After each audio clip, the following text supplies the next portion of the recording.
para la autorización de la grabación de la clase demostrativa. Entonces, si alguien tiene o no tiene, entonces igual sería bueno compartirnos el documento. Entonces, yo les voy a enviarles por medio del chat el documento, ¿no? En los grupos que estamos del WhatsApp. Ya le voy a decir a la compañera Alice que les envíe. Les cuento que yo hice hoy día la grabación de mi clase con mi teléfono. Entonces, eh, sí fue algo, como les decía, hicimos a ver cómo nos va y fue sí, fue emocionante porque es algo natural que hicimos, no estaba, ¿cómo se dice?, planificado ni inventarnos nada, sino lo normal que nosotros hacemos. Entonces, hay algunas cosas que tenemos que tomar en cuenta de la clase demostrativa. Una de esas es que debemos tener, el día de hoy hubo un webinar conjuntamente con la directora del INEVAL y estaba con los profes de acá del distrito de Rumiñahui, de lo que es en Sangolquí por ese lado. Y estaban también algunos profes que han sido de la Tacunga, entonces estaban hablando sobre el asunto de la clase demostrativa. Y decía que una de las cosas importantísimas es tener la autorización de los padres de familia. Entonces, no se olviden ustedes antes de hacer la grabación, deben tener la autorización de los padres de familia que les permiten hacer el video de la clase demostrativa, porque igual van a ser observados sus hijos. Entonces, de ley tienen que firmar. Y decía ella de que si alguien, un padre de familia no firma, no autoriza, ese estudiante no puede estar dentro del aula de clase, ¿sí? Eso por un lado. Por otro lado, también recuerden que ustedes tienen que hacer la clase demostrativa según la asignatura o según lo que ustedes están dando ahorita. Ayer los compañeros preguntaban, decían que están algunos tienen una acción de personal, pero están dando otra materia.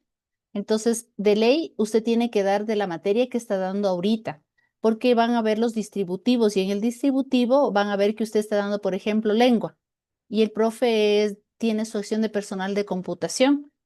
Entonces, ahí sí, de ley, eso decía ahora en la directora del INEVAL. Porque, en cambio, cuando nos tomen la evaluación de los conocimientos, ahí sí le van a tomar de acuerdo a su acción de personal. Entonces, sí es importante que ustedes tengan en cuenta todo este tipo de situaciones para que quienes sí son directivos, igual, recuerden que los directivos, algunos tienen carga horaria cuando hay como que se le dé carga horaria. Entonces, el directivo también va a ser evaluado según la carga horaria que tiene. Si está dando, por ejemplo, qué sé yo, horas de lengua o matemática, cualquier asignatura que está dando, tiene que hacerse la grabación de la clase. Y la evaluación del desempeño docente es para todos los docentes que estamos con nombramiento definitivo. No es para los contratos, tampoco es para los nombramientos ocasionales ni nombramientos, ¿cómo se llama? Contratos ocasionales ni nombramientos provisionales, ¿no? Solamente es para los nombramientos definitivos. Listo. Bueno, el día de hoy vamos a hablar, como les decía ayer, un poco de lo que ya ayer vimos, despejamos algunas dudas de lo que es el DUA, cuáles son sus principios, hemos visto de la teoría. El día de hoy vamos a hablar en cambio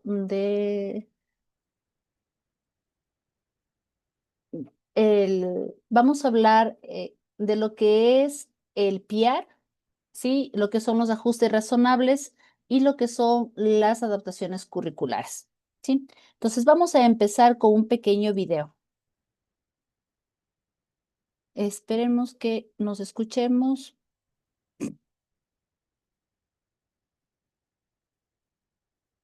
Veamos.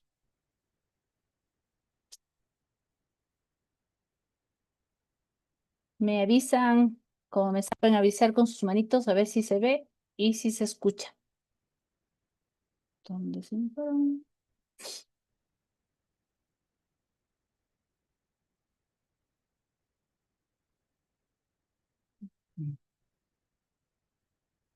Listo. Hola, hoy vamos a meternos de lleno en una herramienta que es clave para una educación que de verdad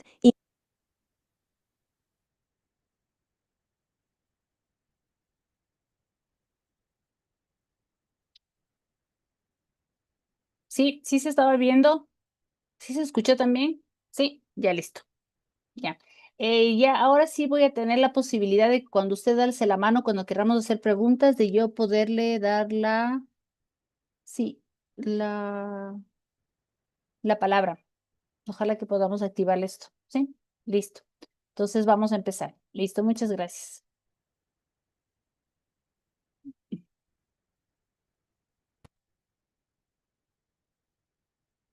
Incluya a todo el mundo. El plan... Hola, hoy vamos a meternos de lleno en una herramienta que es clave para una educación que de verdad incluya a todo el mundo. El Plan Individual de Ajustes Razonables, o como lo conocemos mejor, el PIAR. Y para arrancar, a ver, pensemos en esta pregunta que es el centro de todo. ¿Cómo le hacemos para que un salón de clases, con toda su diversidad, funcione para cada una de las personas que están aprendiendo ahí? La respuesta, y aquí es donde la cosa se pone interesante, está en un cambio de perspectiva. La educación inclusiva no busca arreglar al estudiante, sino que se propone transformar de raíz el sistema educativo que lo rodea. O sea, la idea central es que el sistema se amolda al estudiante, y no al revés. La diversidad deja de ser vista como un problema, y se convierte en algo valioso, algo que enriquece a toda la comunidad. Ok, muy bonita la teoría, pero ¿y en la práctica? ¿Cómo se hace? Bueno, el primer gran paso es una estrategia que se llama Diseño Universal para los Aprendizajes, o DUA. Pensemos en la arquitectura por un segundo. El DIWA es como diseñar un edificio ya con rampas desde el principio. Y fíjense, la rampa no solo le sirve a la persona en silla de ruedas, también le sirve a quien lleva un cochecito de bebé o una maleta pesada. Pues en el aula pasa lo mismo. Las clases se diseñan pensando en todos desde el vamos. Ahora, ¿qué pasa si, incluso en ese edificio que parece perfecto, alguien necesita una llave especial para abrir una puerta? Bueno, justo ahí es donde entra el PR. Y ojo, es importantísimo entender esto. El PR no es un plan de estudios aparte, para nada.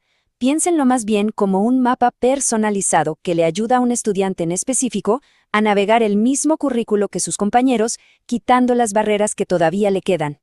Entonces, para que quede súper claro, el DUA es proactivo y para todos, mientras que el PR es reactivo y para uno. No compiten, al contrario, se complementan. Uno es la base, el otro es el andamio personal que se pone justo donde hace falta. A ver, pongámoslo en orden para que se entienda bien. Primero, construimos una base sólida y accesible para todos, con el DUA.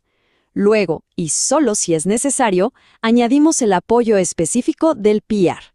Es un sistema lógico, un sistema de 2 pasos.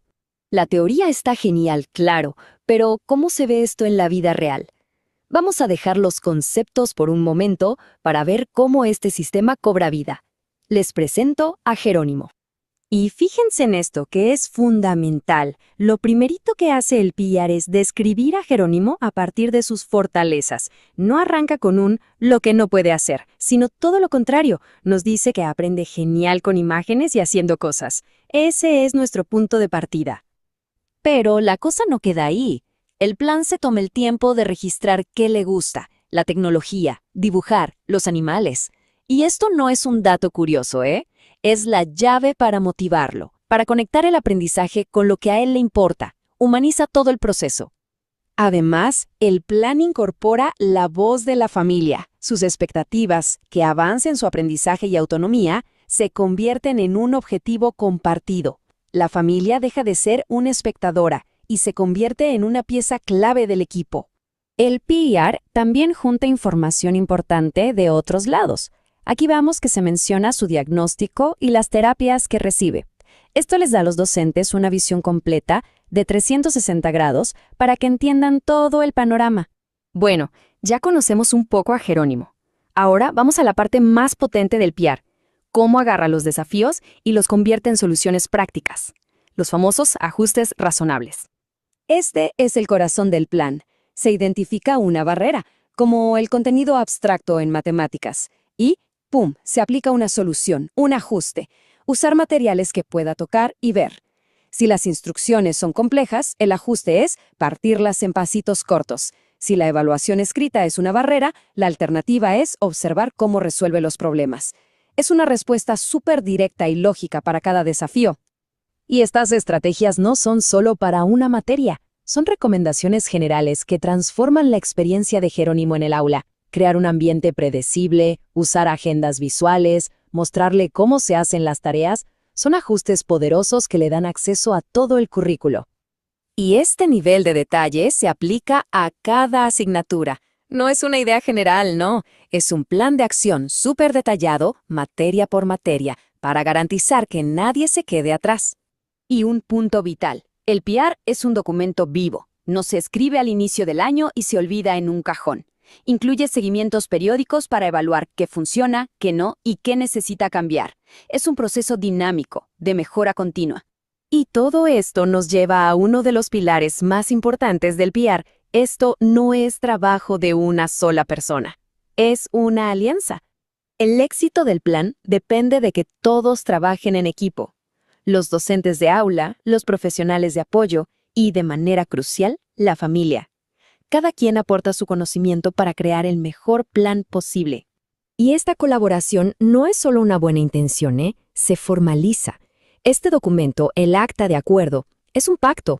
Es la representación visual de una promesa compartida entre la escuela y el hogar para remar en la misma dirección. Miren qué potente es esto. El plan se extiende más allá de la puerta del colegio. La familia se compromete a usar las mismas estrategias en casa, como la agenda visual. Esto crea un entorno de apoyo coherente y predecible para Jerónimo, esté donde esté. Al final, después de revisar este sistema, la pregunta que nos queda es profunda. El enfoque del PR y del DUA sugiere una respuesta bastante clara y nos deja reflexionando sobre cuál es, en el fondo, el verdadero propósito de la educación.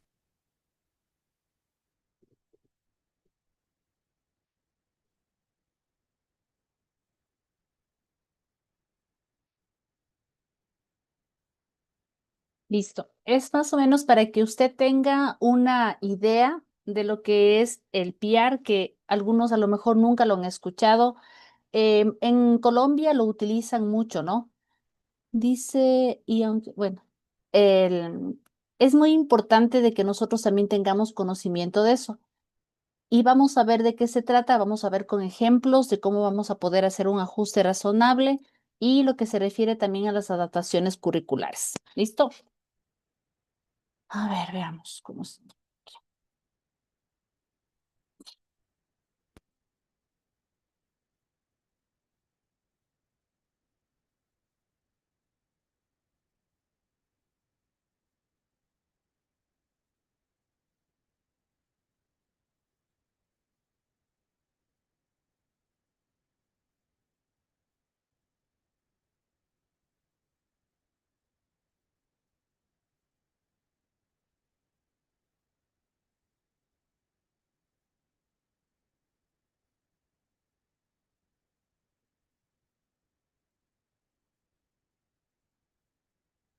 Ahí sí me ven. Listo. Entonces vamos a ver acá. Dice el DUA versus el PIAR. El día de ayer nosotros conocimos ya cuáles son los principios del DUA y decíamos que existen tres principios. Entonces tenemos aquí que es una aventura inclusiva para los docentes. Vamos a ver de qué se trata.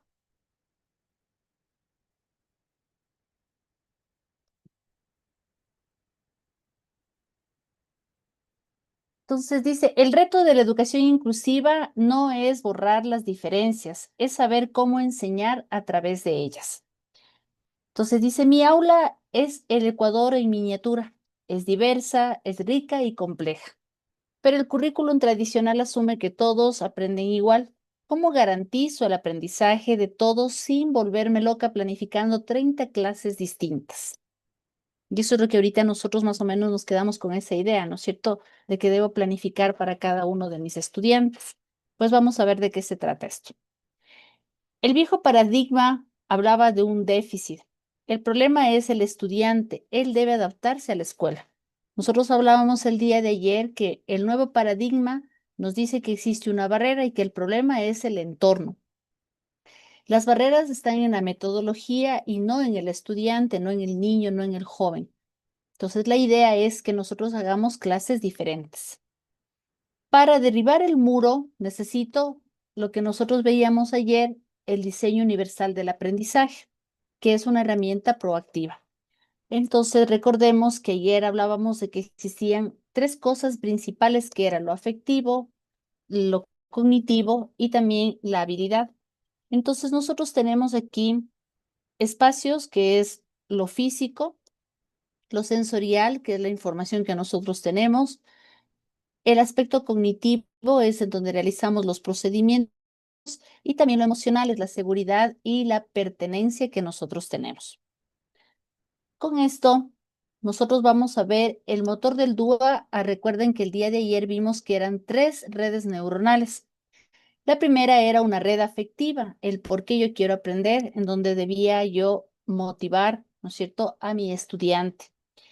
Era la implicación, yo tenía que hacer estrategias en donde se desarrolla la autonomía, la relevancia y minimizar las amenazas. La otra red neuronal que nosotros tenemos es la del reconocimiento, el qué voy a aprender. Entonces aquí existe un objetivo, es en las múltiples formas de representación. ¿Cuál es la estrategia? Variar el formato visual, auditivo y el vocabulario. Y la otra estrategia es la red, el cómo.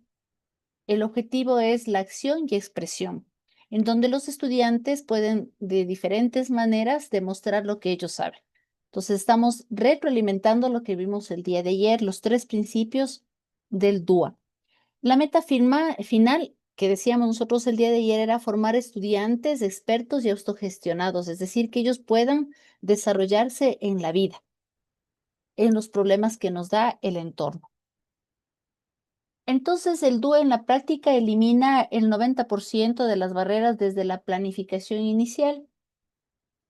Primero, nosotros tenemos el trabajo colaborativo y la interdependencia, múltiples formatos de formación, tenemos videos, tenemos textos, tenemos audios, y también tenemos una evaluación flexible que puede ser proyectos, no solo exámenes escritos. Al diseñar para todos estos márgenes, todo el grupo se beneficia. Cuando yo puedo desarrollar diferentes formas de representación, pues veo que también todos mis estudiantes pueden aprender. Cuando motivo y también les permito que ellos realicen sus diferentes formas de expresión de lo que enseñaron, entonces vamos a tener un mejor aprendizaje. Entonces, el DUE transformó mi aula, pero Mateo sigue chocando con una barrera profunda en la abstracción científica. La mediación visual no es suficiente para él. Este es un caso, pongámosle que es un caso práctico. A veces el diseño universal, el DUA, no basta. Cuando las barreras persisten frente al DUA, entra una segunda fase que decíamos nosotros anteriormente en el video. Decía, está el PIAR. Entonces, el PIAR es un plan individual de ajustes razonables. ¿Y qué es el ajuste razonable? Es el ajuste a la medida. No es un currículum paralelo, no es que vamos a hacer otro currículum, es una herramienta de valoración pedagógica, es decir, vamos a ver e identificar qué es lo que necesita el estudiante, en qué yo debo reforzar. Garantiza el aprendizaje cuando el DUA no es suficiente. Entonces no hago yo solo el trabajo, es un trabajo de corresponsabilidad tanto con el equipo de los docentes como con la familia para realizar este plan individual de ajustes razonables.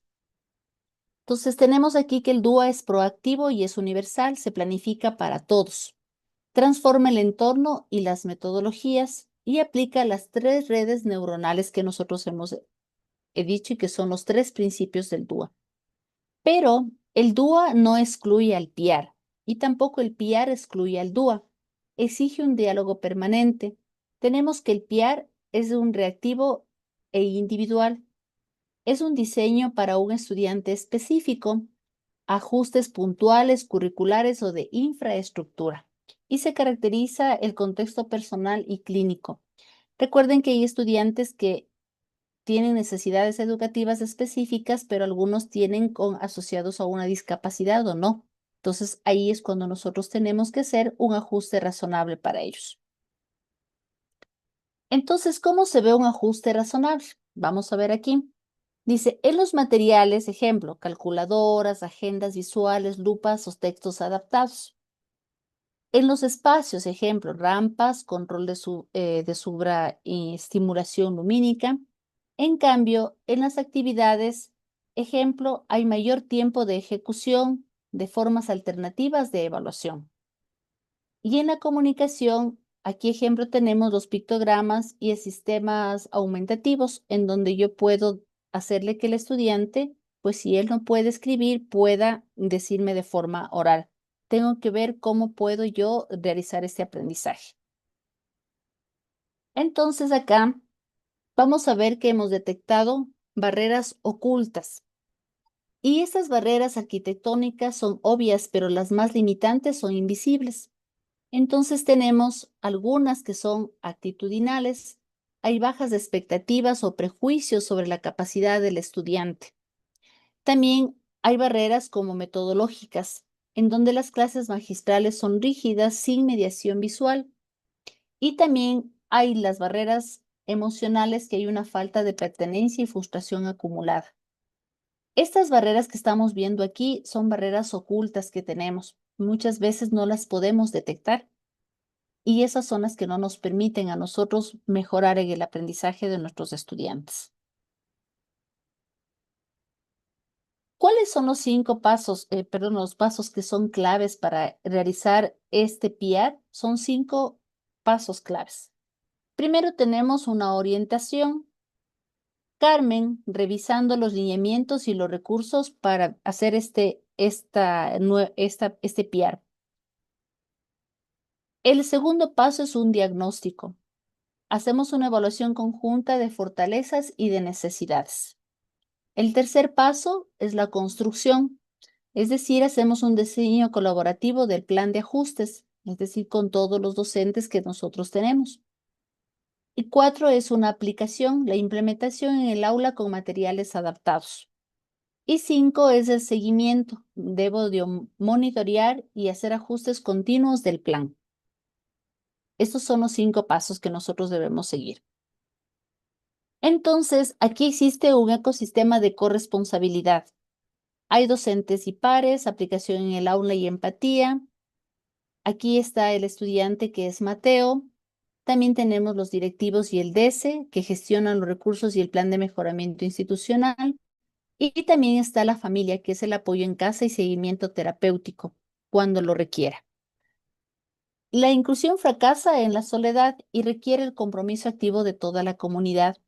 Muchos de ustedes se preguntarán y dirán, bueno, pues es muy fácil decir así, ¿no es cierto?, en teoría, pero en la práctica nosotros tenemos algunos problemas, como es, primero, el apoyo desde la familia y también lo que se refiere a la gestión también dentro de la institución educativa para realizar estos procesos. Entonces vamos a ver qué cosas podemos realizar. Entonces aquí lo que nosotros queremos realizar es que exista una innovación. El DUA revela dónde están las barreras más extremas y el PIAR lo que hace es necesario alguna situación en donde yo debo ajustar. Se diseña un ajuste brillante para Mateo en este año. Lo integras al diseño universal para todas las clases del próximo año. Y el PIAR desde hoy es el DUA de mañana. Significa de que yo, el momento que hago un plan individual de ajustes razonables, ese estudiante ya podrá estar incluido dentro de una aula de clase y ya no va a tener limitaciones. Eso también depende de cómo yo haga la planificación, cómo yo haga un diagnóstico. El día de ayer nosotros hablábamos y decíamos que los compañeros de la costa ahorita ingresaron y están haciendo su primera semana de diagnóstico. ¿Qué significa eso? Que van a ir viendo cómo están sus estudiantes, entonces va a permitir saber cómo ellos están. Y con eso voy a poder yo también realizar todo el periodo de que es después del diagnóstico, voy a hacer yo lo que se llama vamos a ir ajustando lo que el año anterior a lo mejor tienen algunos vacíos y vamos a ir haciendo una planificación para hacer ese control de esos sesgos que hayan quedado para yo poder hacer nuevamente mi planificación para este año. Entonces, el poder de transformar el Ecuador está en nuestras aulas. La inclusión no es un formato burocrático de llenar, es una cultura que debemos construir. Con el DUA diseñamos para los márgenes y con el PIAR garantizamos que absolutamente nadie se quede atrás. Lo importante de esto es de que todos aprendamos a realizar estos nuevos formatos, estos nuevos modelos de planificación y principalmente que los pongamos en práctica. Entonces, les voy a compartir algunos casos y vamos a ver de qué se tratan estos ajustes razonables. Déjenme ver, ¿dónde estamos por acá? Ejemplos. Listo.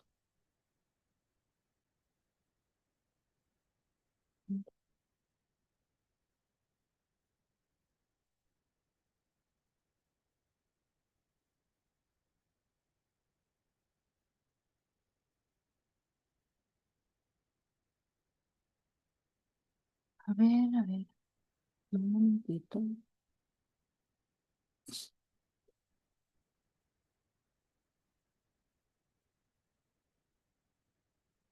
Listo, ahí estamos. Sí estamos viendo, ¿verdad?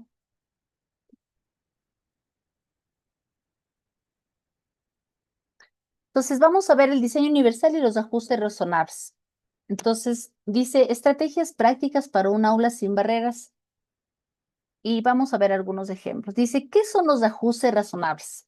Entonces, los ajustes razonables son modificaciones específicas en el entorno metodológico o material para garantizar acceso equitativo a estudiantes con necesidades educativas específicas. ¿Y cuál es su aplicación? Es tecnologías de apoyo, adaptaciones de evaluaciones y apoyo individualizado. El enfoque es una intervención específica cuando existe una barrera en nuestros estudiantes. En cambio, ¿qué es el DUA? Es un enfoque proactivo para diseñar entornos de aprendizaje que sean accesibles y efectivos para todos desde el inicio. La aplicación es identificar barreras curriculares, promover opciones flexibles y evaluar de manera inclusiva. El enfoque es eliminación de barreras antes de que aparezca. Con el DUA lo que queremos es eliminar las barreras antes de que éstas se enfaticen mucho más en los estudiantes. Y vamos a ver algunos ejemplos. Aquí tenemos una matriz de adaptaciones curriculares y es cómo transformar las barreras en oportunidades. Tenemos el perfil del estudiante, tiene una dislexia, lo que se refiere a la lectura. ¿Cuál es el ajuste que vamos a realizar? Es en el material. Entonces tenemos textos digitales o audios, porque el niño tiene un problema de lectura. El ajuste metodológico podemos hacer un software de lectura asistida, es decir, que nosotros podemos ver un software en alguna plataforma y podemos nosotros también irle enseñando. Las alternativas de evaluación son que él haga un mapa conceptual y también podemos hacer que él nos dé un resumen oral. Otra adaptación que tenemos aquí es una dificultad motora. Entonces aquí el ajuste es en el material, tenemos dispositivos alternativos. Yo sé que algunos no podremos hacerlo. El ajuste metodológico es la geometría interactiva. La alternativa de evaluación es la resolución en grupo y la explicación oral. Otro problema que tenemos aquí es el perfil del estudiante es una discapacidad visual. ¿Qué tenemos aquí? Un ajuste en el material, mapas táctiles, pantallas braille. El ajuste metodológico es asistentes descriptivos, un audio, alternativas de evaluación, tenemos modelos 3D, informes accesibles. El perfil del estudiante es TEA socioemocional. El ajuste en el material es que nosotros vamos a desarrollar pictogramas, horarios visuales. El ajuste metodológico es sistemas de comunicación alternativa. Y la alternativa de evaluación es un role-playing y creación de cuentos. Es una matriz de adaptaciones curriculares de cómo transformar la barrera en una oportunidad. El caso 1 que teníamos es que tenemos un análisis literario. El perfil del estudiante es con dislexia. ¿Cuál es el objetivo curricular? Es analizar un texto literario sin que la decodificación sea una barrera. ¿Cuál es el ajuste razonable que nosotros vamos a realizar? Es hacer un formato digital un texto convertido en audio para que la escucha activa, es decir, para que él pueda escuchar. El apoyo es tecnológico, la implementación de un software de lectura asistida, y también el apoyo visual es un resumen del texto en formato de un esquema visual. Tenemos alternativas del docente en evaluación, tenemos un resumen verbal en sus propias palabras, entonces el estudiante puede hacer un resumen verbal con sus propias palabras, puede hacer un análisis participativo en el grupo o la creación de un mapa conceptual en lugar de un ensayo escrito, ya que el problema de él es una dislexia. El caso 2 que teníamos decía de geometría accesible. El estudiante tiene dificultades motoras, es decir, en movimiento fino, es decir, en la motricidad fina. El objetivo curricular es resolver problemas geométricos complejos. Entonces, los ajustes razonables que nosotros vamos a hacer es el 1, modelos tangibles, el uso de figuras geométricas en modelos 3D, entrada alternativa, reemplazo del ratón estándar por un dispositivo alternativo, o un software dinámico, plataformas de geometría interactiva. Y tenemos alternativas del docente para evaluar. La una es que el estudiante puede hacer la explicación verbal del proceso de resolución, evaluar la lógica, no el trazo, la resolución colaborativa en el equipo y la construcción física del modelo geométrico. En el caso 3 dice explorando la geografía, el estudiante tiene una discapacidad visual, una ceguera o baja visión. El objetivo curricular es conocer y mapear la geografía del Ecuador. ¿Cuáles son los ajustes razonables que vamos a realizar? Primero el uno es mapas táctiles, el relieve impreso para la exploración manual, como lo vemos aquí. Una audiodescripción, un software de lectura de pantalla para describir la cartografía. Y la exploración espacial, el uso del bastón blanco para explorar mapas o gran escala. ¿Cuáles son las alternativas docentes de evaluación? Tenemos que podemos realizar una construcción de un modelo 3D de las regiones geográficas, el ejercicio de descripción oral detallada, investigación auditiva y exposición en clases sobre un lugar específico. El caso 4 tenemos una experimentación en química. El estudiante tiene una discapacidad visual. ¿Cuál es el objetivo curricular? Realizar y comprender un experimento químico con seguridad. ¿Cuáles son los ajustes razonables? Primero, un asistente de laboratorio. Debe haber un compañero o tutor que narra los procedimientos y resultados en tiempo real, ya que el estudiante tiene una discapacidad visual. Tenemos dispositivos asistenciales, el lector de pantalla para manuales y procedimientos y 3 resultados táctiles, resumen del experimento traducido a formato táctil. ¿Cuáles son las alternativas de los docentes de evaluación? Es que el estudiante puede hacer un diseño teórico de un experimento alternativo, un debate analítico sobre los resultados obtenidos y una creación de un informe científico en formato accesible, sea en audio o sea en digital. El caso 5 tenemos hábitos de higiene personal. El estudiante tiene una necesidad de estructuración visual, es decir, de rutinas. ¿Cuál es el objetivo curricular? Comprender e internalizar la importancia de la higiene. Los ajustes razonables es primero realizar secuencias visuales, uso de imágenes y pictogramas para explicar conceptos abstractos. Una rutina estructurada con un horario visual cronológico fijado para la rutina diaria. Recordatorios digitales, dispositivos de asistencia, ejemplo, alarmas para recordar las tareas que tiene que realizar. Y las alternativas del docente en la evaluación es la creación de un cartel gráfico sobre la importancia de la higiene, una dramatización de la rutina paso a paso o una redacción o dibujo de un cuento sobre el autocuidado. Tenemos un caso 6, el desarrollo socioemocional. El estudiante tiene un trastorno de espectro autista. El objetivo curricular es fomentar la socialización y la comunicación efectiva. Entonces tenemos el estudiante con sus compañeros y los ajustes razonables es que tenemos primero sistemas alternativos, uso de tableros de comunicación con pictogramas, Anticipación, un horario visual escrito para predecir interacciones y la rutina diaria. Asistencia tecnológica, dispositivos diseñados para facilitar la socialización.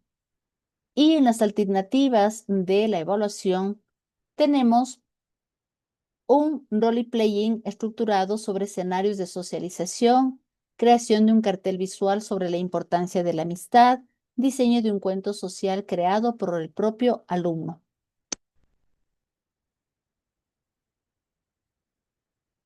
Más allá del ejemplo que hemos visto nosotros, bueno, el aula es 360 grados. Los ajustes razonables transforman la cultura compleja del entorno del aprendizaje. Como ustedes ven, los ajustes razonables realizamos a los estudiantes que tienen necesidades educativas específicas, ya mucho más con barreras más profundas. Entonces, el aula es universal cuando realizamos una regulación ambiental, ambientes de aprendizaje tranquilos y libres de distracciones para estudiantes con ansiedad o con TEA. Tenemos comunicaciones diversas, sistemas alternativos, pictogramas, en todo el entorno escolar, acceso remoto, materiales digitales siempre disponibles para que los estudiantes accedan en la casa, herramientas de escritura como teclados virtuales integrados para dispositivos de asistencia. Y también lectura universal, que son los software de lectura asistida estandarizados para dificultades de lectura.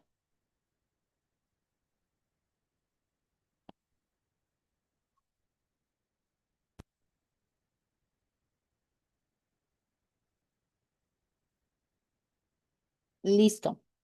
Vamos a ver. Nos ha de haber quedado un montón de preguntas, ¿verdad? ¿Sí? Y un montón de inquietudes.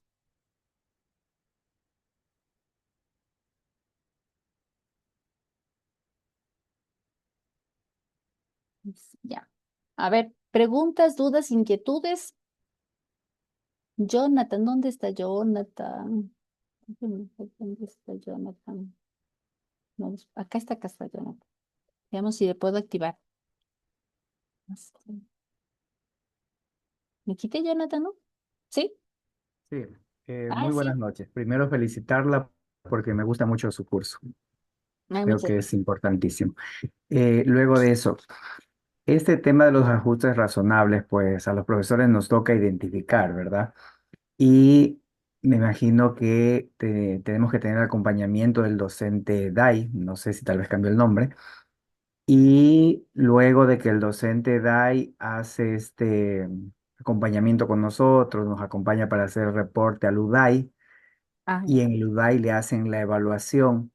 Son ellos los que nos darían las recomendaciones para poder trabajar los ajustes razonables, porque normalmente siempre cuando intervenimos sobre estos temas, algunos colegas, por ejemplo, siempre nos dicen, no, es que tenemos que primero tener la evaluación de UDAI para poder aplicar los ajustes. Entonces, Ujú, por ahí es muy interesante el tema. Yo doy mucha apertura para trabajar con el DUA y con los chicos que tienen necesidades educativas específicas, tengan o no tengan el informe aún del UDAI. Sin ujú. embargo, quería un poco que con su experiencia nos pueda brindar la orientación para así mismo nosotros trabajarla con nuestros docentes en nuestra unidad educativa. Muchas gracias, Jonathan. A ver, lo que dice Jonathan es cierto, ¿no? Nosotros en el aula identificamos estudiantes que tienen una necesidad educativa cuando hacemos el diagnóstico y a veces identificamos sin necesidad de la UDAI, como dice Jonathan. Pero para cuando nosotros vayamos a hacer los ajustes razonables es muy importante que tengamos siempre el informe psicopedagógico porque ahí nos van a dar a nosotros las recomendaciones, ¿sí? De un experto en lo que se refiere a estos informes, para nosotros no caer en alguna situación que no vaya a estar correcta. Porque si bien es cierto que nosotros tenemos, Nato me está pidiendo la palabra, espéreme un ratito, por favor, ya le doy la palabra. Si bien es cierto que nosotros podemos hacer eh, algún ajuste o ¿cómo se dice? Se me fue la palabra, perdón. Lo podemos hacer, pero si ya está relacionado con una aparte de necesidad educativa específica, tiene una discapacidad asociada o no a la discapacidad, nosotros necesitamos de ley que exista un informe psicopedagógico, porque ahí nos van a dar las recomendaciones, sea metodológicas, sea también de infraestructura, porque nos da un gran informe y es muy importante eso. Pero a pesar de eso, nosotros si detectamos alguna situación de algún estudiante, nosotros podemos hacer con el diseño universal del aprendizaje, cuando nosotros hacemos una planificación para todos, ¿no es cierto? Haciendo diferentes tipos de metodologías, podemos llegar a cubrir algunas de esas barreras, pero no siempre de todos. Entonces, sí es importante realizar pedir que se realice con la UDAI o con alguna psicopedagogo, realice este informe para nosotros tener una evidencia de cómo yo voy a realizar este proceso. Veamos qué me... Ahí se me fue. El compañero se me fue. Me estaba pidiendo la palabra. ¿Quién era? Se me fue por ahí. Acá está. Ya le encontré a Nato. A ver. Nato, ahí parece que sí puede hablar, pero no le veo. Ah, Luis también está pidiendo la palabra. Nato, ¿ya puede hablar? Hola, Ah, ya. sí, sí, buenas noches. Buenas Quería noches. prender la cámara. Muy buenas noches, sí, muy importante su taller. Justo respondió la pregunta que le pensaba hacer con respecto a la pregunta que hacía el compañero. Es verdad, hay veces nosotros en nuestras aulas no solamente se presentan chicos con necesidades específicas, también tenemos chicos con necesidades no asociadas a una necesidad, ¿verdad? A una discapacidad. Y a veces compañeros, bueno, yo trabajo en colegio, a veces nosotros quedamos un tipo de materia, por ejemplo, en el caso de artística o de ciudadanía, nosotros podemos identificar ciertas cosas, pero no todos los compañeros a veces pueden tener ese tipo de apreciación cuando tenemos un estudiante con cierta necesidad. Y lo tachamos como que es un niño rebelde o que tiene algún tipo que es hiperactivo, ¿no? A Ujú. nosotros nos llegó el año pasado, en el 2025, un estudiante que vino de una unidad especializada de Machala. El chico llegó con un nivel de adaptación buenísima. O sea, ahí le habían enseñado, se desenvolvía muy bien en el noveno año. Vino con nosotros, que para nosotros en honor a la verdad todo esto es nuevo, que estamos ahorita enrumbándonos, que nos están llegando chicos con diferentes tipos de capacidades, ¿no? Entonces, para nosotros es nuevo, yo lo digo así.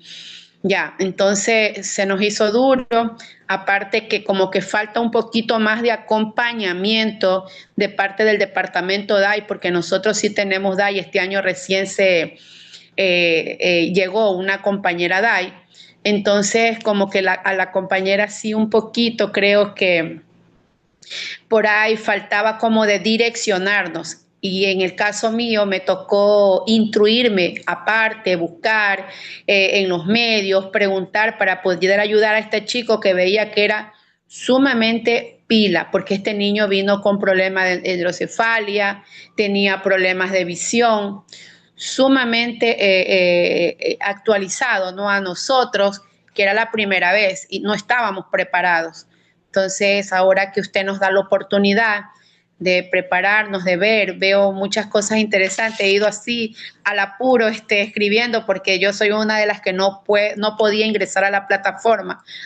Anoche ya me contestaron y ya puedo entrar a ver qué nomás puedo ver, esperando que tengamos toda la información que usted nos está dando a la mano en la plataforma para poder ayudarnos en nuestros trabajos y estar preparado, porque en realidad este tipo de charla que usted nos está dando, nosotros tenemos que prepararnos para poder preparar a estos chicos para la vida, porque eso es en sí lo que debemos de hacer nosotros, preparar a estos jóvenes para la vida.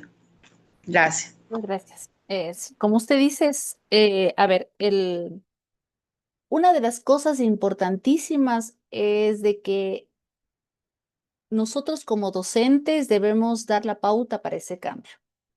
Es cierto, es muy difícil porque muchas veces nosotros no tenemos el conocimiento, ¿sí? Y lamentablemente siempre hemos tenido estudiantes con necesidades educativas, pero ahora la idea es de que ellos sean incluidos en este proceso, de que no sean excluidos. ¿Y qué es lo que nos tenemos nosotros que hacer? Sí, es cambiar nuestra mentalidad. Yo les voy a contar, como decía mi compañero Jonathan, yo les contaba, yo fui docente el año anterior de séptimo y sexto con mis estudiantes. Yo tenía un estudiante con hidrocefalia y también que tenía una discapacidad física. Él tenía silla de ruedas. Él pasó a octavo este año. El año anterior, o sea, para este año lectivo, digamos, para este año lectivo 25-26, ¿qué hicimos nosotros? Pues en la institución se implantó de que cada uno de los docentes que teníamos estudiantes con necesidades educativas específicas, a los nuevos profes se les dé una información de cómo van esos estudiantes y qué necesidades educativas tienen y qué metodologías nosotros dimos para que el estudiante pueda desenvolverse. Entonces, ¿qué nos tocó hacer? A mí me tocó reunirme con todos los profes que dan a octavo de básica, indicarles cómo era el estudiante, qué necesidades tenían, cómo debían tratarlo. Inclusive, yo conseguí unos libros de trabajo de 4 años para mi estudiante, porque él, a pesar de su edad de 15 años, su edad cronológica era de un niño de 4 años, de 5 años. Él tenía que hacer actividades. Entonces, ¿qué hacía yo? Dábamos todo lo que es en lengua, ¿no es cierto? Con los estudiantes veíamos todo lo que es el currículum de séptimo, pero yo también tenía que trabajar en cambio unas hojas de trabajo para que él me pinte lo que podía, que pueda manipular, pueda hacer, ¿cómo se llama?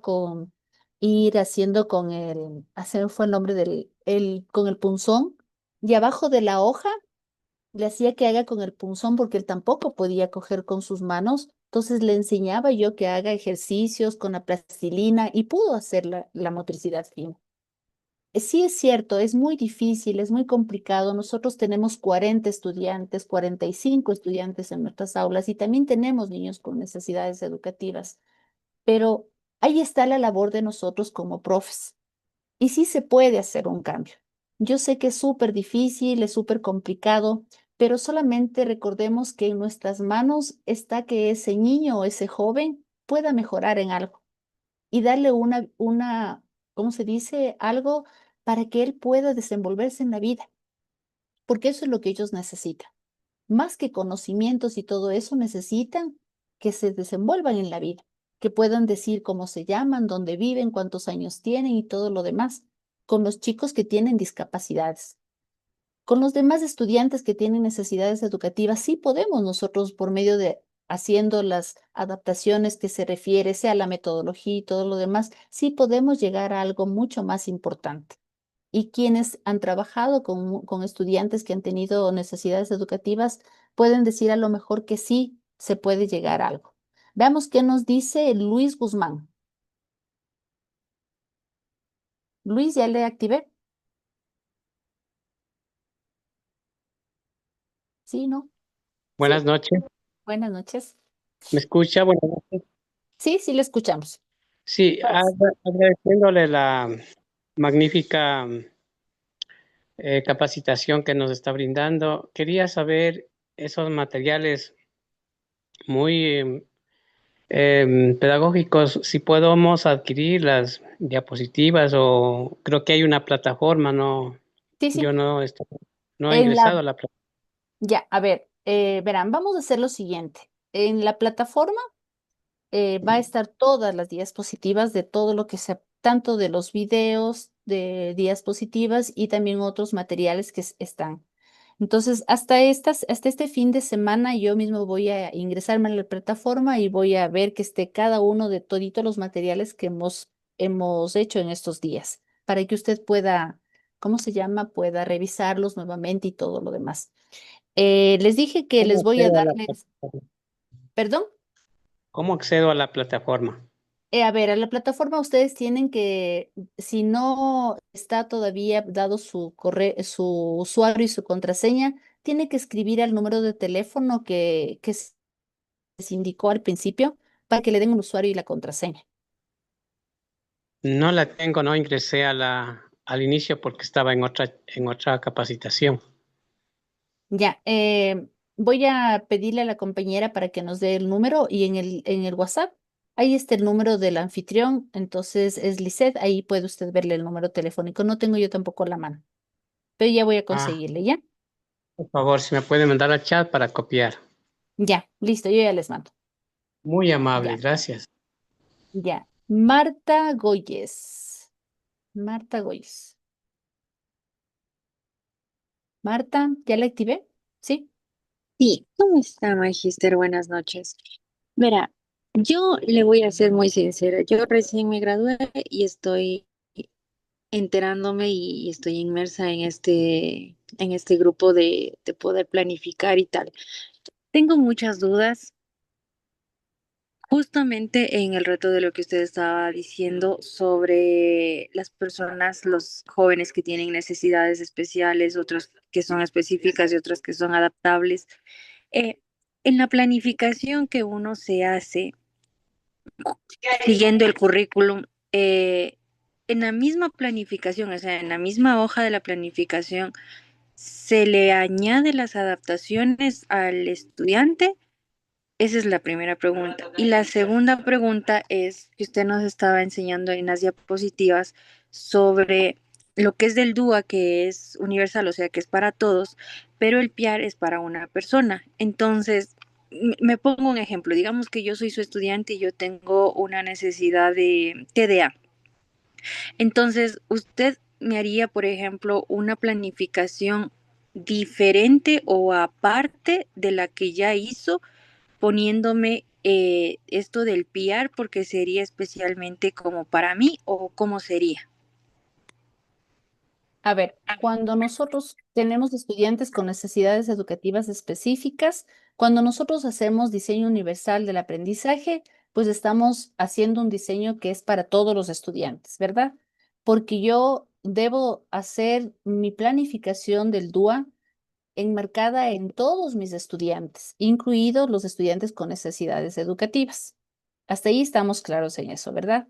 Ya, pero por eso están los tres principios, que son múltiples formas de representación, en donde yo puedo hacer un audio, un video, puedo hacer diferentes formas de representación para que esos estudiantes que tienen necesidades educativas puedan asimilar el conocimiento que yo quiero llegar.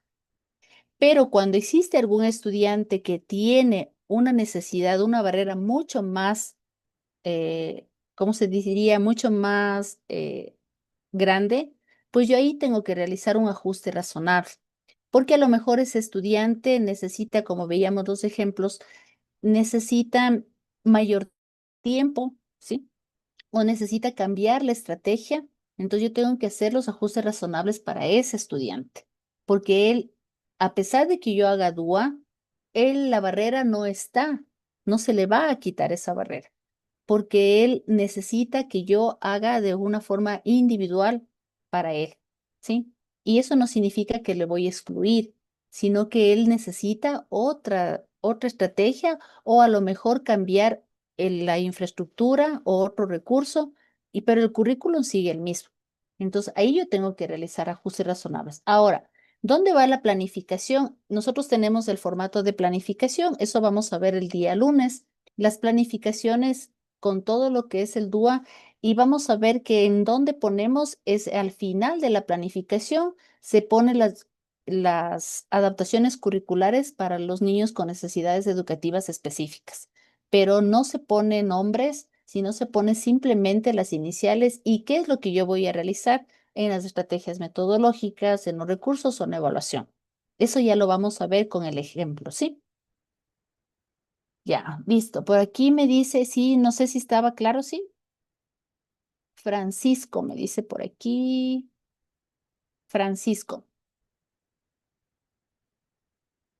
Hola, ¿sí se me escucha? Sí, sí lo escucho. Ya, yo quería hacer hincapié, buenas noches con todos. Quería hacer hincapié sobre todo en lo que se estaba mencionando anteriormente. Cuando el estudiante uno lo detecta que tiene algún problema, alguna necesidad educativa, ya, y lo reporta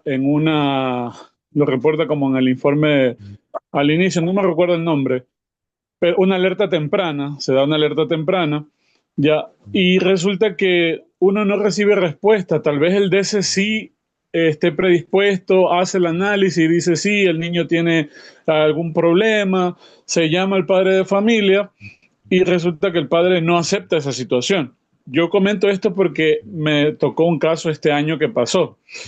Yo detecté a un estudiante que no hacía absolutamente nada, no hablaba, no decía nada, era un niño normal, se sentaba y no hacía nada más. Yo lo derivé al DS, lo derivé para que le hagan algún estudio ellos lo derivaron a la UDAI, vino la señorita de la UDAI, la mamá nunca aceptó la situación, sin embargo, yo ya en la planificación que hacíamos con DUA, yo tenía el apartado para él como una necesidad educativa especial. Pero la mamá se puso intransigente, fue a denunciar al distrito, dijo que no, y obviamente porque no había informe del departamento de la UDAI central, por así decirlo, donde se establecía que el estudiante tenía ese problema, pero era porque la mamá no quería aceptar la situación. Pasó todo, yo seguía haciendo las adaptaciones a mi manera, en mi clase, pese a que la mamá no quería, el estudiante llega al momento en que va a perder el año, porque no alcanzaba el puntaje. De la noche a la mañana, sorprendentemente, fue la persona de la UDAI a decirme que el niño ya estaba siendo considerado como con necesidad educativa, que no sé qué, que la mamá ya había aceptado, pero era porque se estaba quedando de año. Pero los demás años anteriores lo habían pasado y nadie había detectado supuestamente su problema. Entonces, ¿a qué voy yo? Aquí hay que tener mucho cuidado en cuando uno presenta una adaptación a un estudiante sin haber informado al DS o a los padres y que estén conscientes de lo que se va a hacer, porque nos podríamos meter hasta en un problema que incluso es legal. Entonces, esa era mi contribución. Sí, sí, en eso sí tiene mucha razón, ¿no? Cuando nosotros detectamos algún estudiante que tiene una necesidad educativa específica, es muy importante que realicemos un informe y tenemos que darle al DC y también a vicerrectorado o a subdirección cuando son solo escuelas, porque nosotros tenemos ahí la evidencia. Entonces, el DC se encargará de realizar el proceso para detectar y decir, bueno, sí, el estudiante, después de lo que hacen ellos, ¿cómo se llama? Su intervención. Ellos hacen su análisis y dicen si si tiene una necesidad educativa específica, si necesita realizar adaptaciones curriculares o necesita derivarle al UDAI.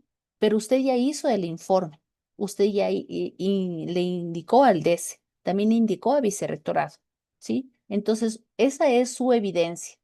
En, ¿Por qué tiene que realizar eso? Porque nosotros no podemos coger y decir, bueno, este estudiante tiene esto o el otro tiene el otro sin son ni ton. Nosotros tenemos que tener, como profesionales que somos, realizar esa adaptación y tenemos que realizar ese informe. Porque si no, nosotros sí, lo que dice el compañero es cierto. Muchos padres de familia no aceptan que sus hijos tengan alguna necesidad educativa específica, pero nosotros pues tenemos que hacerles enterar de ley, porque si no, también si nosotros no hacemos nada, hemos detectado y van a todos los años, pues igual estamos siendo negligentes en esa situación. Entonces sí es importante lo que su compañero dice. Carla López. Y de ahí Buenas tenemos, noches, buenas noches. Magíster Alexandra. Primero, agradecerle por todo su conocimiento, el compartir, ya que hay cosas que a veces no se nos da en las capacitaciones de todas las instituciones. A veces nos ha tocado autoeducarnos. También con estos datos que usted nos da y todas esas imágenes grandiosas, pues la verdad me gustaría saber de dónde las saca, porque tiene unas imágenes sorprendentes y yo creo que esa es de la etapa a la observación, lo que hacemos los docentes con los estudiantes, así sea en una hoja o sea por medio de los equipos digitales. También, mire, quería compartir algo sobre lo que es la planificación. Eh, en esta parte donde yo trabajaba, porque la verdad ahorita estoy en funciones administrativas, me encuentro de esta manera, pero trabajé hasta el segundo trimestre, inicio del tercer trimestre, mejor dicho, aquí en la sierra, en Quito, y resulta que nosotros hacíamos la planificación con el DUA 2.0 y también aplicábamos solamente en el refuerzo el 3.0. Obviamente que no hay mucha diferencia, ¿no? Porque yo creo que lo único que cambia son las actividades, la forma de trabajar con los estudiantes para que se llegue al conocimiento.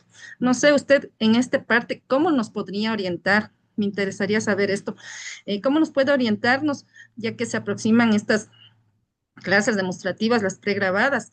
Entonces son apenas 30 minutos, no sé a cuál de los DUAs aplicarles. Igual, ya como usted lo mencionó, dentro de la planificación está el DUA y también a la vez estamos haciendo el PIAR.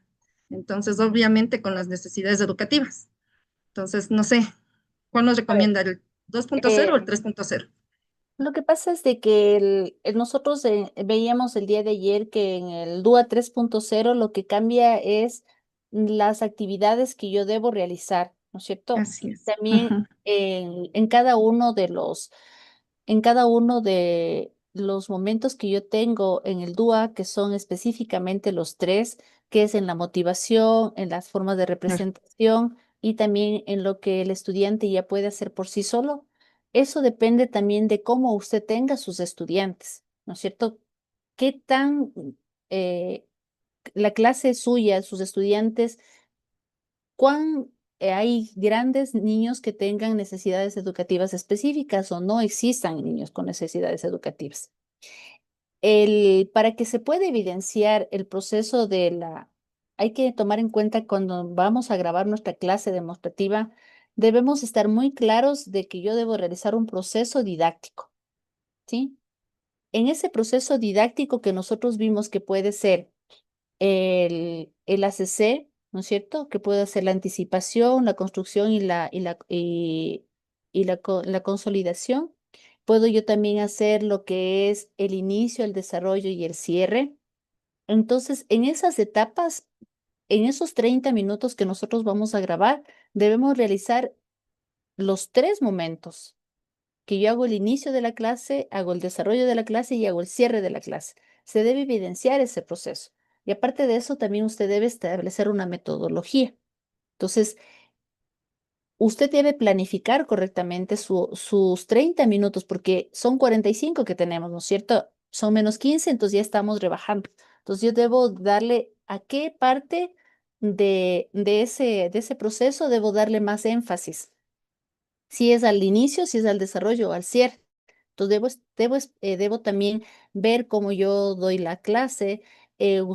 Nosotros, cada uno de nosotros sabemos y podemos darnos cuenta cuando nosotros damos nuestras clases mismo, ¿sí? Podemos grabarnos y ver cuál de esas clases puedo yo subirla, que esté correcta, que en la que creo yo que está bien, ¿sí? Pero eso depende de cada uno de ustedes como docentes, porque cada uno sabe su realidad, con qué estudiantes trabaja, qué materias son las que dan. Unas asignaturas son más fáciles de aplicar ciertas metodologías, en otras no. Eso depende de cada uno de ustedes como docentes. Yo les digo que el día de hoy me grabé la clase, ¿sí? Me tocaba dar justo lo que son los aparatos del cuerpo humano y tenía que dar el sistema óseo. En mi institución yo tengo un laboratorio. Pero yo con mis estudiantes de quinto grado, yo ya he ido otras veces al laboratorio. Entonces mis estudiantes, ellos ya saben las normas y reglas que son en el laboratorio. Aparte de eso, yo tengo un cuaderno de laboratorio de ciencias naturales. Entonces, ellos saben que en su informe, inclusive yo les di al principio un informe, una fichita de cómo debe hacer un informe de laboratorio, ¿ya? Pero ahora ellos ya saben cómo deben hacer, ahora ya no les doy la ficha, ellos ya saben que tienen que poner cuál es el tema, cuál es el objetivo, cuáles son los materiales. Entonces, cuando ya ellos están adaptados a este tipo de situaciones, pues es mucho más fácil implementarlas. Entonces, por ejemplo, el día de hoy yo fui con ellos al laboratorio. Como tengo yo ahí, como digo, es una gran ventaja en mi institución, a pesar de ser pequeña, pues de la autogestión que hicieron los padres de familia, se hizo ese laboratorio. y tenemos nosotros ahí dos, tenemos esos esqueletos que son las grandes, así como yo les decía a los niños, son una reproducción igualita que la de nosotros, tenemos dos, tenemos microscopios y todo lo demás, y no todos lo utilizan, ¿sí? Entonces nosotros a veces tenemos los materiales y no los utilizamos. Tenemos material didáctico un montón, base 10, tenemos regletas de Cuisiner y muchos otros materiales, pero a veces nosotros no los utilizamos, los dejamos de lado y decimos, no, ¿para qué? Porque sí es cierto, nos toca a nosotros investigar, nos toca ver cómo hacer, cómo cambiar, porque recuerden que los docentes somos igual que los médicos. Cada vez es muy diferente la forma de educación. Cada vez tenemos estudiantes diferentes y nosotros nos toca reinventarnos y nos toca investigar, nos toca ver qué es lo que puedo hacer con mis estudiantes. Entonces sí es importante que nosotros veamos eso. Y ahora me salió la clase bien, yo di y los guaguas estaban contentos, felices y mis guaguas son muy activos, ¿no? Porque yo trabajo mucho en lo que es trabajo en equipo, tengo 27 niños. eh, este año no he tenido estudiantes con necesidades educativas específicas. Desde el primer año de mis 25 años que tengo de docente, que no he tenido estudiantes con necesidades, pero específicas del aprendizaje, pero sí tienen necesidades en lo que se refiere a lo emocional, a lo conductual. Y ahí nos tocó también realizar a nosotros ajustes en lo que se refiere a lo que es lo emocional. Tocó conversar con los padres de familia, establecer, ¿cómo se llama? Cartas de compromiso, de lo que es asistencia, de que velen por sus hijos. Entonces, el docente sí tiene que, ¿cómo se dice?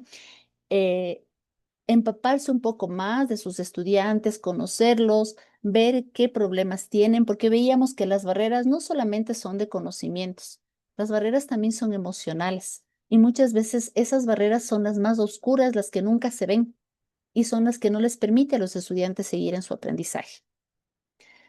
No sé si con eso le quedó claro.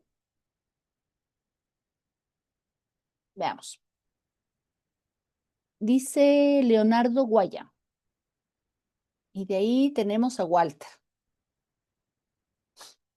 Leonardo, ya le activé.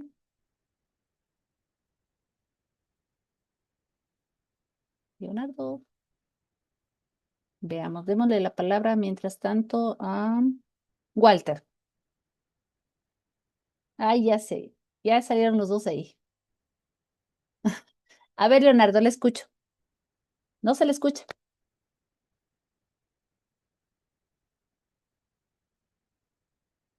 Ujú.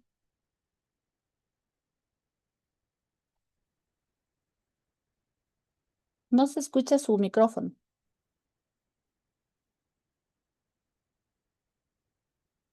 Ahí, actívele. Hola, Ahí sí, ya. muy buenas noches a todos los que están en este interesante curso, la exposición muy clara de su parte y sí estaba un poco con algunas dudas, yo le puse ahí en el chat y eso llamado a la reflexión para todos. El, el enfoque DUA es un enfoque de aprendizaje que apareció en los años 90, impulsado por dos investigadores, el uno es psicólogo clínico y el otro es David, es también otro investigador, propone en los Estados Unidos el enfoque DUA, en un contexto totalmente superior al nuestro, en un ámbito de educación donde la propuesta educativa tiene todas las herramientas tecnológicas, tiene todas las herramientas. Como usted decía, su escuela tiene laboratorio, las nuestras no tienen, pero nada en ese sentido. Entonces, el enfoque DUA, yo ponía, ¿no será que, o sea, esto es un llamado a la reflexión, ¿no será que con eso solapamos, en nombre de la inclusión educativa, estamos solapando el derecho a una educación de calidad con docentes especializados a los jóvenes estudiantes que tienen necesidades educativas especiales? Teniendo en cuenta que los indicadores de educación de calidad, como son el ámbito de acceso, permanencia, retención, un punto y súper importante en el que se debe vislumbrar el derecho y la calidad de cómo llegan los estudiantes, cómo entran a la clase y cómo tienen que compartir en muchas de las ocasiones casi 40 estudiantes en un aula y 3 a veces con necesidades educativas especiales.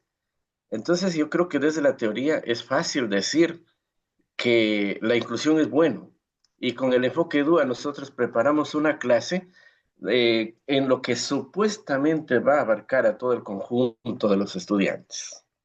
Sin embargo, la duda, la propuesta, porque admiro la organización de la UNE, que es la única institución de los docentes que en este momento ha dado la cara para formar a los profesores que van a dar la evaluación, a capacitarnos un poco más en el enfoque DUA y la metodología CC, como usted lo manifiesta, que es parte de la desgradación del planteamiento del modelo, pero también ese llamado a todos como docentes a que sí, tenemos la obligación de hacer la grabación de la clase, de presentar la planificación y todo, pero más allá está el planteamiento de una verdadera educación de calidad, porque vamos a poner un estudiante con dislexia, y yo no estoy preparado para eso, pero tengo que planificar y salir adelante.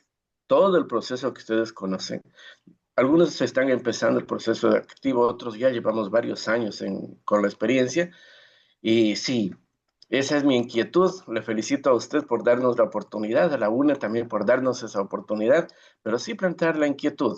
Y sobre todo a todos los que están participando, es necesario apoyar a una organización que es la única que está defendiendo, capacitando y defendiendo los derechos de los maestros. Muchas gracias. Muchas gracias, Leonardo. A ver, lo que Leonardo dice es cierto, ¿no? Pues nosotros vivimos en un sistema social en donde el Ministerio de Educación todos los días plantea números nada más. Dice, tantos estudiantes están incluidos, tantos estudiantes han regresado a las aulas, pero la realidad es otra. Quienes vivimos en las aulas de clase, en las instituciones educativas, es muy diferente.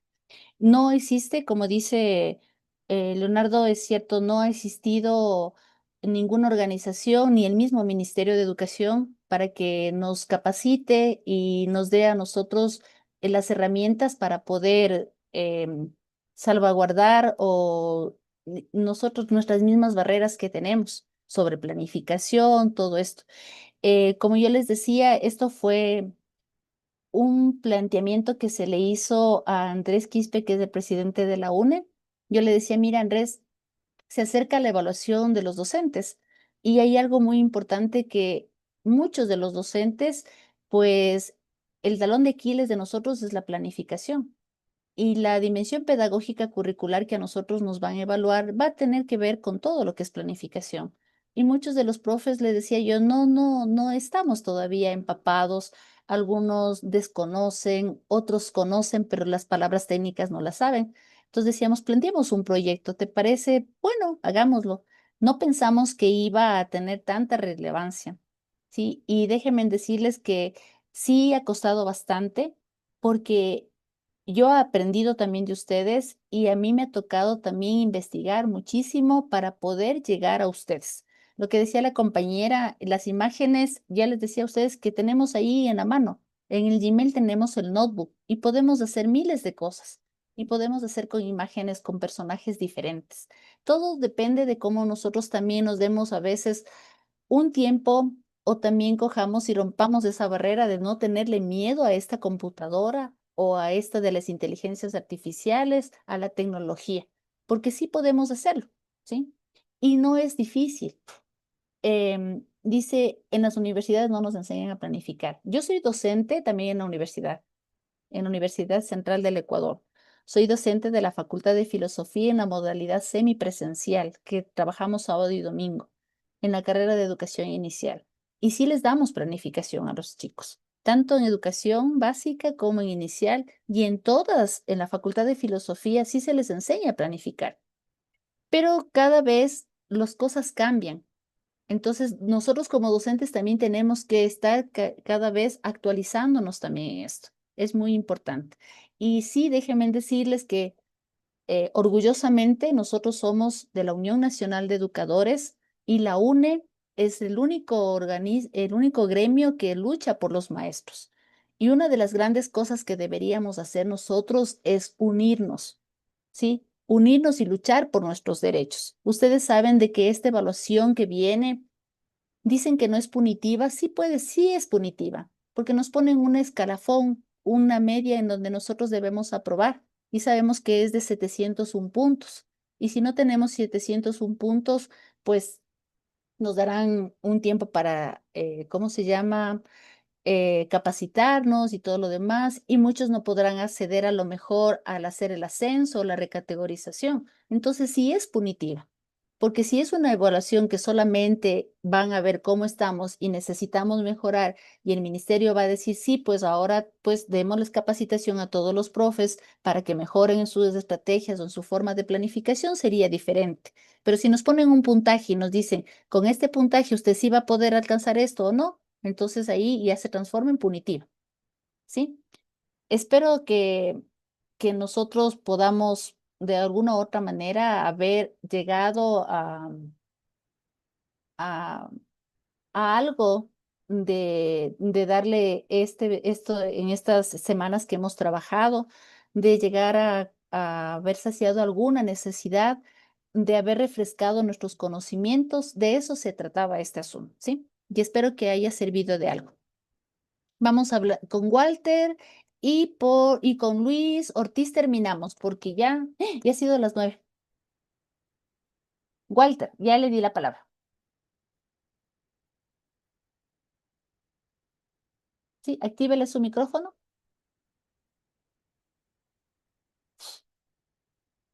A ver, ahí, Ya. ya. Buenas noches, Magíster Alexandra. Pues felicitarle por la excelente demostración que nos está haciendo a todos, pues a los compañeros también. Eh, yo quería participarle de algo.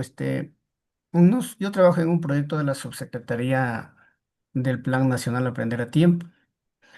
Nosotros estamos a cargo somos 28 promotores a nivel de Pichincha y tenemos cada uno 5 instituciones. Este año nos tocó hacer lo que es la coenseñanza. Hacemos el acompañamiento a un docente eh, todo el día en el aula. O sea, de las 5 escuelas, me voy un día a cada escuela. El proyecto es de 3 años, este es el segundo año con el mismo docente. Claro que no es con el mismo grado porque de acuerdo al nivel que le toca, nos toca ir con ellos también. Pero me he dado cuenta yo de que, y esto creo que es general a nivel nacional, de que desde que ya no hay la pérdida de años, especialmente para los niños hasta de cuarto de básica, eh, y como no se puede exigir más de lo normal porque los papitos se molestan con los docentes, han ido pasando los chicos sin saber nada. Es muy lamentable de encontrar en quinto, sexto, séptimo año niños que no saben leer y escribir, que tienen poquísimo razonamiento lógico matemático y una comprensión lectora bastante baja. Y yo cuando he conversado con los profes y le he dicho qué está pasando, por qué no han hecho un informe, por qué este niño, eh, no sé, o sea, qué pasa que viene arrastrando desde los primeros años y no se le ha dado una. Entonces, nuestro proyecto va enfocado en eso, en fortalecer lo que es el razonamiento lógico matemático y la comprensión lectora, que son dos partes importantísimas para que el niño pueda desarrollar esto. Entonces, y uno de los temas que ha sido más complicado que me he dado cuenta yo en estos 2 años es el manejo de las tablas de multiplicar. Qué difícil que es este tema a nivel nacional, creo que qué duro que se hace, por más que buscamos estrategias, pero siempre al final tiene que llegar a la memorización, Ujú. sea el camino que sea, al final llega a la memorización. Entonces, no sé, con la experiencia que usted tiene, tal vez nos pueda, en el trayecto de estos días, algo que nos pueda usted, de acuerdo a su experiencia, que nos pueda transmitir para nosotros poder compartir allá con los docentes, porque esa es la duda de ellos. Ya hemos buscado, hemos analizado, pero al final yo le digo a las profes, tenemos que llegar a la memorización. Hoy aprenden, mañana ya no aprenden. Y como el contexto, yo trabajo en el distrito 7, las escuelas de allá, el contexto es bien complicado, escuelas que no tienen nada definitivamente A mí me da una sana envidia que dice, usted tiene hasta un laboratorio que tiene material muy bonito para matemáticas. No hay nada. Incluso el mobiliario es en bancas de segundo de básica, se sientan niños de sexto año, cosa que las piernitas están rozando con él. Entonces, esas son las realidades que nosotros vemos ahí. Entonces, decir que hay una calidad educativa de parte del ministerio es mentira. Es otra la realidad, de acuerdo a cada uno, y ustedes como profes también han de ver las realidades de sus instituciones. Algunos trabajarán en escuelas unidocentes, pluridocentes en el campo, donde que a veces es difícil, que no hay esas cosas. Entonces, esto es lo que yo quería plantear como una experiencia, ¿no? Y no sé si usted quizás nos pueda compartir, de acuerdo a su experiencia, cómo podríamos trabajar, de qué manera aplicando el DUA para estos niños que les cuesta y les cuesta eh, el aprender lo que es las tablas de multiplicar. Qué difícil que se hace. Hay niños que a veces ya llegan a chicos de octavo y cuando se le pregunta dice, pero es que eso ya me dieron a mí en la escuela, ¿para qué me vuelve a preguntar de nuevo? Eso ya me olvidé. No sé si les ha pasado a ustedes esa experiencia y felicitarle una vez más y no sé si tal vez un poquito de eso usted en el camino nos pueda ir ilustrando para poder tener un poquito de esa experiencia suya. Muchas gracias. Muchas gracias. En mi institución también tenemos una persona que va y hace el acompañamiento a una maestra. El, es lo que usted dice, aprender a tiempo. Yo pienso de que, como dice usted de las tablas de multiplicar, a la final es memorización, ¿no? Pero nosotros debemos comenzar desde, a ver, si nosotros como docentes desde inicial empezáramos con lo que debemos dar a los niños en lo que se refiere a las nociones, ¿sí? Tanto en lo que se refiere lógico-matemática y en lo que es lo del lenguaje y comunicación, no tendríamos problemas con nuestros estudiantes. Pero lamentablemente nosotros a veces no hacemos eso. Desde iniciar en muchas instituciones educativas, a los niños ya los hacen de lápiz y papel y no se hace lo que deberíamos hacerlo. Em, Piaget habla de los estadios cognitivos y está, ¿cómo se llama? Investigado y se ha verificado de que la parte frontal de nosotros se desarrolla hasta los 27 años. Los niños aprenden a leer y escribir hasta los 9 años y nosotros acá les exigimos que aprendan a leer y escribir hasta los 7 años. Y muchas veces a los 5 años ya los hacemos que estén haciendo planas porque decimos que, porque no hacemos nosotros lo que es lo concreto. Entonces, todo eso, cuando nosotros a los estudiantes los hacemos, no les dejamos que desarrollen toda su motricidad gruesa, sus habilidades blandas y todo lo demás, van a tener fracasos de ley. Y eso se ve, ¿no es cierto? Y eso vemos nosotros en nuestras mismas instituciones educativas, porque vemos cómo nuestros niños pasan de primero a segundo, de segundo pasan al tercero, supuestamente ya vienen leyendo y escribiendo, pero no sabemos, no comprenden. Es porque nosotros mismos no hacemos el proceso que deberíamos hacerlo. Y pues lamentablemente lo que usted dice es cierto, ¿no? No tenemos una educación de calidad. Como dice Walter, sí, pues en muchas instituciones educativas carecen de todo, pero ante los ojos del Ministerio de Educación dice que estamos bien todos. Y no es así. A pesar de que yo les digo en mi institución educativa, nosotros tenemos laboratorio, pero también carecemos de otras cosas. No somos instituciones de calidad. No tenemos, porque tampoco tenemos todo para ser instituciones de calidad educativa. Le falta mucho a nuestro país para que verdaderamente tengan una educación de calidad. Y es lo de la inversión en la educación. Primero, no deberíamos nosotros, a los docentes, deberían estar capacitándonos permanentemente el Ministerio de Educación en todo lo que se refiere a lo que estamos haciendo nosotros acá. Y miren que a nosotros no nos paga nada. Ustedes no les cuesta a los que son afiliados a la UNE nada. Y el Ministerio de Educación tiene los recursos económicos para poder invertir en educación y no lo hace.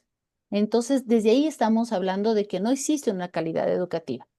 Entonces, sí es necesario, y si ustedes están ahí dentro de lo que es el ministerio, pues sí deberíamos nosotros también decir no, y deberíamos protestar contra esto, de que no existe una calidad educativa. Pero si no protestamos, no decimos nada y seguimos así, pues por eso mismo estamos como estamos, porque también lamentablemente están autoridades que no dejan que se diga nada, porque todo está tapado y supuestamente estamos bien, y no es la realidad así. Y cada uno de nosotros sabemos en qué instituciones trabajamos, qué es lo que tenemos, y es muy complicado. En las tablas de multiplicar, y yo le digo que este año me tocó enseñarles a los niños, ¿no? Primero les puse videos, después les puse canciones, después iba enseñando las tablas de multiplicar, les dice que hagan unas tarjetas y les decía que se llama, Unos como llaveritos, unos eso, como los llaveritos. llaveros, eso. Mm. Les dije, ese es su llavero multiplicador y todas las tablas de multiplicar, pero de ley tienen que aprenderse de memoria. Y todos los días yo estoy ahí. Entran del recreo y yo estoy 4 por 1, 5 por 6, 6, y dale ahí. Y van entrando, entrando, entrando. Les he hecho que repitan y entre grupos que jueguen. Hemos hecho juegos, hemos hecho números.